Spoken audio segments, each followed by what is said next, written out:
মই ঋতুৰাজ টাইম এইটৰ দৰ্শকসকলৰ বাবে এই মুহূৰ্তত লৈ আহিছোঁ এটা ডাঙৰ খবৰ। আজি 10 ছেপ্টেম্বৰৰ দিনটোত সমগ্ৰ ৰাজ্যবাসী গৌৰৱ গগৈৰ প্ৰসংগত মুখ্যমন্ত্ৰীয়ে কি মন্তব্য কৰে তাৰ বাবে বাট চাই আছে। কিন্তু SITয়ে 6 বজাত মুখ্যমন্ত্ৰীৰ হাতত দাখিল কৰিব প্ৰতিবেদন। তদন্তৰ প্ৰতিবেদন পঢ়াৰ পূৰ্বেই কিন্তু ৰাজ্যৰ মুখ্যমন্ত্ৰীগৰাকীয়ে গৌৰৱ গগৈ প্ৰসংগত কৰিছে ডাঙৰ মন্তব্য। আৰু ৰাজ্যবাসীয়ে উৎকণ্ঠাৰে বাট চাই থকা বিষয়টোক লৈও এতিয়া প্ৰকাশ কৰিছে প্ৰতিক্ৰিয়া ৰাজ্যৰ মুখ্যমন্ত্ৰীগৰাকীয়ে। ৰাজ্যৰ মুখ্যমন্ত্ৰী ডক্টৰ হিমন্ত বিশ্ব শৰ্মাই সুস্পষ্টকৈ উল্লেখ কৰিছে, যদিহে আপোনালোকে এখন চিনেমা হ'ব বুলি ভাবি আছে তেনেহ'লে তেনেধৰণৰ ভাৱনা আপোনালোকে পৰিত্যাগ কৰক, কিয়নো বিষয়টো অতি গুৰুতৰ। দেশৰ সাৰ্বভৌমত্ব ৰাষ্ট্ৰৰ নিৰাপত্তাৰ লগত জড়িত বিষয়। গতিকে এই বিষয়টোক লৈ তন্ন তদন্ত হ'ব আৰু তেনেধৰণৰ মছলাযুক্ত মন্তব্য মই কৰিম বুলি যদি আপোনালোকে ভাবি আছে তেনেহ'লে সেই ভাবি থকা কথাবোৰ পৰিত্যাগ কৰক বুলি ৰাজ্যৰ মুখ্যমন্ত্ৰীগৰাকীয়ে কৰিছে মন্তব্য। এই ডাঙৰ খবৰটো টাইম এইটৰ দৰ্শকসকলক এই মুহূৰ্তত জনাইছোঁ। SITয়ে প্ৰতিবেদন দাখিল কৰাৰ পূৰ্বেই মুখ্যমন্ত্ৰীগৰাকীয়ে কৰিছে ডাঙৰ মন্তব্য। SITয়ে প্ৰতিবেদন 6 বজাত দাখিল কৰিব মুখ্যমন্ত্ৰীক সাক্ষাৎ কৰি, আৰু মুখ্যমন্ত্ৰীক সাক্ষাৎ কৰি SITয়ে প্ৰতিবেদন দাখিল কৰাৰ পাছত তন্নকৈ প্ৰতিবেদন পঢ়িব, তাৰ পাছত মন্তব্য কৰিব। মুখ্যমন্ত্ৰীক সাক্ষাৎ কৰি প্ৰতিবেদন দাখিল কৰিব SITয়ে। ইতিমধ্যে SITয়ে লিপিবদ্ধ কৰিছে প্ৰতিটো বিষয়। আজি 10 ছেপ্টেম্বৰ, গতিকে আজিয়ে তদন্তৰ সামৰণি পৰিব বুলি ৰাজ্যৰ মুখ্যমন্ত্ৰীগৰাকীয়ে কৰিছে মন্তব্য। সূক্ষ্মভাৱে চৰকাৰে প্ৰতিবেদনখন পঢ়িব। SITয়ে দাখিল কৰা প্ৰতিবেদনখনত যি বিষয় সন্নিৱিষ্ট হৈছে সকলো পঢ়িব আৰু প্ৰতিবেদন পঢ়ি চৰকাৰে ব্যৱস্থা যি ল'ব লাগে সেই ব্যৱস্থা গ্ৰহণ কৰিব। এইটো এটা বহুত ডাঙৰ গোচৰ বুলি ৰাজ্যৰ মুখ্যমন্ত্ৰীগৰাকীয়ে কৰিছে স্পষ্টকৈ মন্তব্য।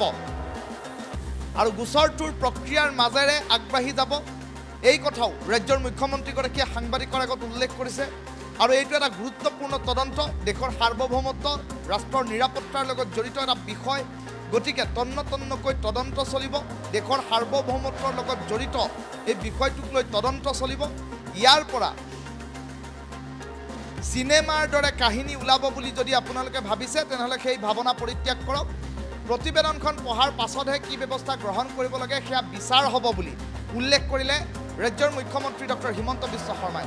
সমগ্ৰ ৰাজ্যজুৰি তোলপাৰ লাগি থকা এটা বিষয়। সাংসদ গৌৰৱ গগৈ পাকিস্তানলৈ গৈছিল নে নাই? সাংসদ গৌৰৱ গগৈৰ পত্নীয়ে পাকিস্তানৰ দৰমহা লৈছিল নে নাই? সাংসদ গৌৰৱ গগৈ পাকিস্তানৰ এজেণ্ট নেকি? আৰু সমান্তৰালকৈ দেখিবলৈ পোৱা গৈছে পাকিস্তানলৈ গৈ পাকিস্তানৰ বিদেশ মন্ত্ৰালয়, পাকিস্তানৰ অন্যান্য বিষয়ববীয়াৰ সৈতে গৌৰৱ গগৈয়ে কি কথা পাতিছিল, কাক বাঘা বৰ্ডাৰেৰে পাকিস্তানলৈ লৈ গৈছিল, সকলো তথ্য মুখ্যমন্ত্ৰীৰ হাতত আছে বুলি উল্লেখ কৰিছে। আৰু মুখ্যমন্ত্ৰীয়ে আজিৰ দিনটো নিৰ্ধাৰিত কৰিছিল। কিছু মাহৰ পূৰ্বে মুখ্যমন্ত্ৰীয়ে উল্লেখ কৰিছিল যে মই কৈ থকা এটা শব্দও যদি ভুল হৈছে, মই কৈ থকা এটা শব্দৰো যদি মই প্ৰমাণ দিব নোৱাৰোঁ মই পদত্যাগ কৰিম বুলিও ৰাজ্যৰ মুখ্যমন্ত্ৰীগৰাকীয়ে সামাজিক মাধ্যমত সুস্পষ্টকৈ এই কথা উল্লেখ কৰিছিল। আৰু তেনে পৰিপ্ৰেক্ষিতত সেই 10 ছেপ্টেম্বৰটো ৰাজ্যৰ জনতাই উৎকণ্ঠিতভাৱে ৰৈ থকা সেই 10 ছেপ্টেম্বৰ তাৰিখটো আজি। আৰু আজিৰ দিনটোত SITয়ে বিয়লিৰ ভাগত মুখ্যমন্ত্ৰীৰ হাতত দাখিল কৰিব এই তদন্তৰ প্ৰতিবেদন। আৰু এই তদন্তৰ প্ৰতিবেদন চৰকাৰী পক্ষই তন্নকৈ সূক্ষ্মভাৱে বিশ্লেষণ কৰিব, সূক্ষ্মভাৱে চাব, আৰু তাৰ পাছত চৰকাৰে যি ব্যৱস্থা ল'ব লাগে সেই ব্যৱস্থা ৰাজ্য চৰকাৰে গৌৰৱ গগৈ সন্দৰ্ভত কৰিব। কিন্তু ৰাজ্যৰ মুখ্যমন্ত্ৰীগৰাকীয়ে আজিৰ দিনটোত আওপকীয়াকৈ আন এটা মন্তব্য কৰা দেখিবলৈ পোৱা গ'ল, য'ত মুখ্যমন্ত্ৰীগৰাকীয়ে সুস্পষ্টকৈ উল্লেখ কৰিছে যে বিষয়টো অতি গুৰুতৰ আৰু এই গোচৰটোৰ তদন্ত প্ৰক্ৰিয়া খুব সূক্ষ্মভাৱে হ'ব লাগিব। প্ৰতিটো পৃষ্ঠা তন্নকৈ ৰাজ্য চৰকাৰে পৰীক্ষা কৰিব, কিয়নো দেশৰ সাৰ্বভৌমত্ব, দেশৰ ৰাষ্ট্ৰীয় নিৰাপত্তাৰ প্ৰতি থকা ভাবুকিৰ কথাও এই বিষয়টোত সন্নিৱিষ্ট হৈ আছে। গতিকে যদিহে সাংবাদিকে ভাবি আছে, যদিহে অসমৰ জনতাই ভাবি আছে ইয়াৰ পৰা মছলাদাৰ বাতৰি ওলাব, তেনেহ'লে সেই মছলাদাৰ বাতৰি আশা নকৰাটো ভাল বুলি উল্লেখ কৰিলে ৰাজ্যৰ মুখ্যমন্ত্ৰী ডক্টৰ হিমন্ত বিশ্ব শৰ্মাই। আজিৰ দিনটোত গোলাঘাটত উপস্থিত হৈ ৰাজ্যৰ মুখ্যমন্ত্ৰী ডক্টৰ হিমন্ত বিশ্ব শৰ্মাই কি মন্তব্য কৰিছে প্ৰথমে মন্তব্যটো শুনাই লৈছোঁ। মই চিনেমা কৰিবৰ কাৰণেতো খোজা নাই, গতিকে ৰিপৰ্টটো পঢ়িব লাগিব। আপোনালোকে চিনেমা এখনৰ অপেক্ষা কৰি আছে, মই তেনেকুৱা চিনেমা কৰিব খোজা নাই। ৰিপৰ্টটো দিব, চৰকাৰে সূক্ষ্মভাৱে ৰিপৰ্টটো পঢ়িব আৰু চৰকাৰে ৰিপৰ্টটো পঢ়ি যি ব্যৱস্থা ল'ব লাগে তাকে ল'ব। যদি আপোনালোকে ভাবিছে যে প্ৰতিবেদন দিব মই এখন সাংবাদিক মাল কৰি এখন চিনেমা কৰিম, আপোনালোকে ৰাতি টিভিত ডিবেট কৰিব, টক শ্ব' পাতিব। চৰকাৰ তেনেকে নচলে, চৰকাৰ গাম্ভীৰ্যতাৰে চলে, চৰকাৰ এটা প্ৰক্ৰিয়াৰ মাজেৰে চলে। আৰু এইটো যিহেতু বহুত ডাঙৰ গোচৰ এটা, আমি গোচৰটোত যাতে কোনো পৰ্যায়তে তাক আমি এটা আকাংক্ষিত লক্ষ্যলৈ লৈ যাব পাৰোঁ, সেইকাৰণে আমি তাক প্ৰক্ৰিয়াৰ মাজেৰে আমি আগবাঢ়ি যাম। ইয়াতে আমি ৰিপৰ্ট এটা দিলে, মই গুৱাহাটীত সাংবাদিকসকলক মাতি ল'লোঁ, তাতে আপোনালোকৰ আগত প্ৰমাণখিনি দিলোঁ। এটা টক শ্ব' হ'ল গধূলি, প্ৰশান্ত ৰাজগুৰু বহি গ'ল, অমুক বহি গ'ল। এই ধৰণৰ পৰিৱেশ এটাৰ কাৰণে আমি তদন্ত কৰা নাই। এইটো এটা খুব চিৰিয়াছ ইনকুৱাৰী, দেশৰ সাৰ্বভৌমত্বৰ লগত জড়িত এটা তদন্ত আৰু দেশৰ ৰাষ্ট্ৰীয় সুৰক্ষাৰ লগত জড়িত। গতিকে ৰিপৰ্টটো দিব 6 বজাত, মই পঢ়িম। তাৰ পিছত যি ব্যৱস্থা, ৰিপৰ্টটো পঢ়াৰ পিছতহে মই গম পাম যে এই ৰিপৰ্টটোৰ ওপৰত কি ব্যৱস্থা ল'ব লাগে। মই চিনেমা কৰিবৰ কাৰণেতো খোজা নাই, গতিকে ৰিপৰ্টটো পঢ়িব লাগিব। আপোনালোকে চিনেমা এখনৰ অপেক্ষা কৰি আছে, মই তেনেকুৱা চিনেমা কৰিব খোজা নাই। ৰিপৰ্টটো দিব, চৰকাৰে সূক্ষ্মভাৱে ৰিপৰ্টটো পঢ়িব আৰু চৰকাৰে ৰিপৰ্টটো পঢ়ি যি ব্যৱস্থা ল'ব লাগে তাকে ল'ব। যদি আপোনালোকে ভাবিছে যে প্ৰতিবেদন দিব, মই এখন সাংবাদিক মাল কৰি এখন চিনেমা কৰিম, আপোনালোকে ৰাতি টিভিত ডিবেট কৰিব, টক শ্ব' পাতিব, চৰকাৰ তেনেকে নচলে, চৰকাৰ গাম্ভীৰ্যতাৰে চলে, চৰকাৰ এটা প্ৰক্ৰিয়াৰ মাজেৰে চলে।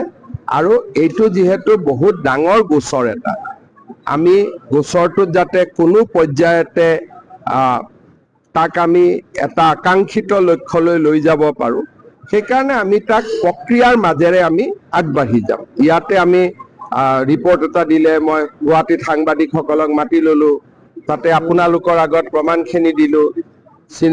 এটা টক শ্ব' হ'ল গধূলি, প্ৰশান্ত ৰাজগুৰু বহি গ'ল, অমুক বহি গ'ল। এই ধৰণৰ পৰিৱেশ এটাৰ কাৰণে আমি তদন্ত কৰা নাই। এইটো এটা খুব চিৰিয়াছ ইনকুৱাৰী, দেশৰ সাৰ্বভৌমত্বৰ লগত জড়িত এটা তদন্ত আৰু দেশৰ ৰাষ্ট্ৰীয় সুৰক্ষাৰ লগত জড়িত। গতিকে ৰিপৰ্টটো দিব 6 বজাত, মই পঢ়িম। তাৰ পিছত যি ব্যৱস্থা, ৰিপৰ্টটো পঢ়াৰ পিছতহে মই গম পাম যে এই ৰিপৰ্টটোৰ ওপৰত কি ব্যৱস্থা ল'ব লাগে। মই চিনেমা কৰিবৰ কাৰণেতো খোজা নাই, গতিকে ৰিপৰ্টটো পঢ়িব লাগিব। আপোনালোকে চিনেমা এখনৰ অপেক্ষা কৰি আছে, মই তেনেকুৱা চিনেমা কৰিব খোজা নাই।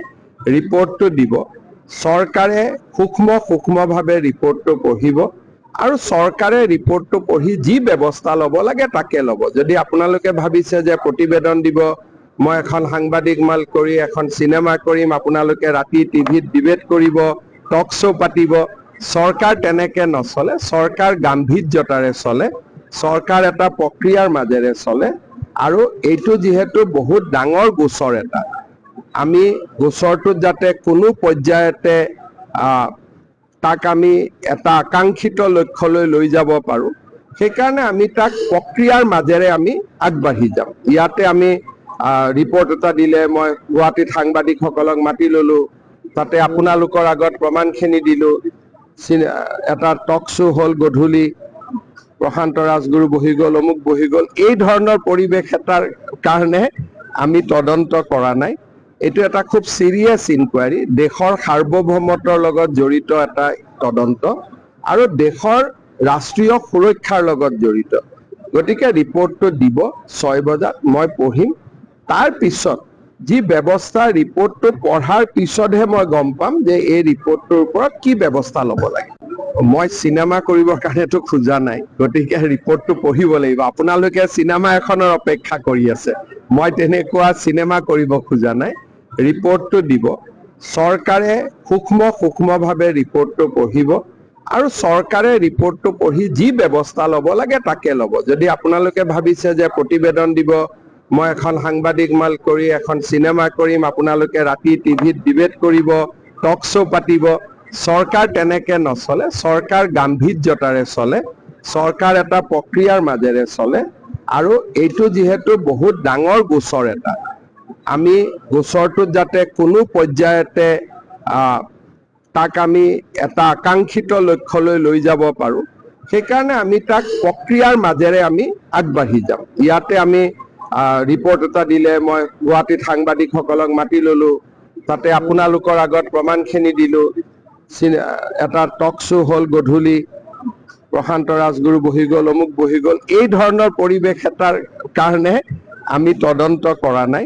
এইটো এটা খুব চিৰিয়াছ ইনকুৱাৰী, দেশৰ সাৰ্বভৌমত্বৰ লগত জড়িত এটা তদন্ত আৰু দেশৰ ৰাষ্ট্ৰীয় সুৰক্ষাৰ লগত জড়িত। গতিকে ৰিপৰ্টটো দিব 6 বজাত, মই পঢ়িম।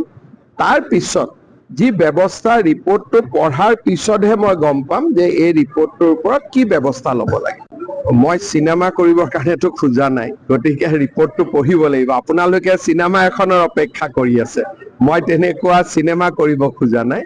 ৰিপৰ্টটো দিব, চৰকাৰে সূক্ষ্মভাৱে ৰিপৰ্টটো পঢ়িব আৰু চৰকাৰে ৰিপৰ্টটো পঢ়ি যি ব্যৱস্থা ল'ব লাগে তাকে ল'ব। যদি আপোনালোকে ভাবিছে যে প্ৰতিবেদন দিব, মই এখন সাংবাদিক মাল কৰি এখন চিনেমা কৰিম, আপোনালোকে ৰাতি টিভিত ডিবেট কৰিব, টক শ্ব' পাতিব, চৰকাৰ তেনেকে নচলে। চৰকাৰ গাম্ভীৰ্যতাৰে চলে, চৰকাৰ এটা প্ৰক্ৰিয়াৰ মাজেৰে চলে আৰু এইটো যিহেতু বহুত ডাঙৰ গোচৰ এটা, আমি গোচৰটোত যাতে কোনো পৰ্যায়তে তাক আমি এটা আকাংক্ষিত লক্ষ্যলৈ লৈ যাব পাৰোঁ, সেইকাৰণে আমি তাক প্ৰক্ৰিয়াৰ মাজেৰে আমি আগবাঢ়ি যাম। ইয়াতে আমি ৰিপৰ্ট এটা দিলে, মই গুৱাহাটীত সাংবাদিকসকলক মাতি ল'লোঁ, তাতে আপোনালোকৰ আগত প্ৰমাণখিনি দিলোঁ।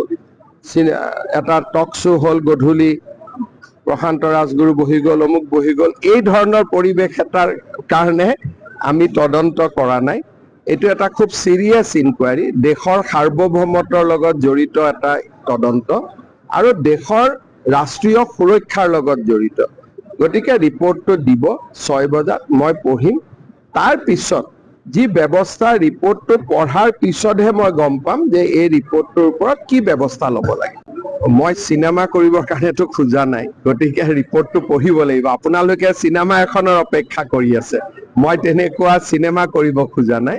ৰিপৰ্টটো দিব, চৰকাৰে সূক্ষ্মভাৱে ৰিপৰ্টটো পঢ়িব আৰু চৰকাৰে ৰিপৰ্টটো পঢ়ি যি ব্যৱস্থা ল'ব লাগে তাকে ল'ব। যদি আপোনালোকে ভাবিছে যে প্ৰতিবেদন দিব, মই এখন সাংবাদিক মাল কৰি এখন চিনেমা কৰিম, আপোনালোকে ৰাতি টিভিত ডিবেট কৰিব, টক শ্ব' পাতিব, চৰকাৰ তেনেকে নচলে। চৰকাৰ গাম্ভীৰ্যতাৰে চলে, চৰকাৰ এটা প্ৰক্ৰিয়াৰ মাজেৰে চলে আৰু এইটো যিহেতু বহুত ডাঙৰ গোচৰ এটা, আমি গোচৰটোত যাতে কোনো পৰ্যায়তে তাক আমি এটা আকাংক্ষিত লক্ষ্যলৈ লৈ যাব পাৰোঁ, সেইকাৰণে আমি তাক প্ৰক্ৰিয়াৰ মাজেৰে আমি আগবাঢ়ি যাম। ইয়াতে আমি ৰিপৰ্ট এটা দিলে, মই গুৱাহাটীত সাংবাদিকসকলক মাতি ল'লোঁ, তাতে আপোনালোকৰ আগত প্ৰমাণখিনি দিলোঁ। এটা টক শ্ব' হ'ল গধূলি, প্ৰশান্ত ৰাজগুৰু বহি গ'ল, অমুক বহি গ'ল, এই ধৰণৰ পৰিৱেশ এটাৰ কাৰণে আমি তদন্ত কৰা নাই। এইটো এটা খুব চিৰিয়াছ ইনকুৱাৰী, দেশৰ সাৰ্বভৌমত্বৰ লগত জড়িত এটা তদন্ত আৰু দেশৰ ৰাষ্ট্ৰীয় সুৰক্ষাৰ লগত জড়িত। গতিকে ৰিপৰ্টটো দিব 6 বজাত, মই পঢ়িম। তাৰ পিছত যি ব্যৱস্থা, ৰিপৰ্টটো পঢ়াৰ পিছতহে মই গম পাম যে এই ৰিপৰ্টটোৰ ওপৰত কি ব্যৱস্থা ল'ব লাগে। মই চিনেমা কৰিবৰ কাৰণেতো খোজা নাই, গতিকে ৰিপৰ্টটো পঢ়িব লাগিব। আপোনালোকে চিনেমা এখনৰ অপেক্ষা কৰি আছে, মই তেনেকুৱা চিনেমা কৰিব খোজা নাই।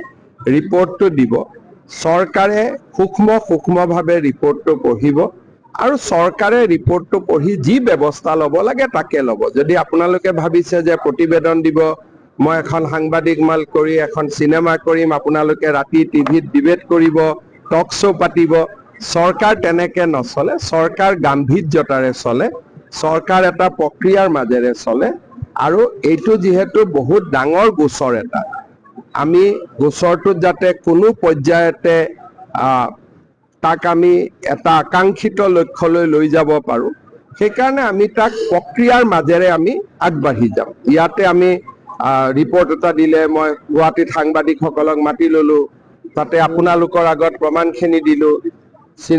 এটা টক শ্ব' হ'ল গধূলি, প্ৰশান্ত ৰাজগুৰু বহি গ'ল, অমুক বহি গ'ল, এই ধৰণৰ পৰিৱেশ এটাৰ কাৰণে আমি তদন্ত কৰা নাই।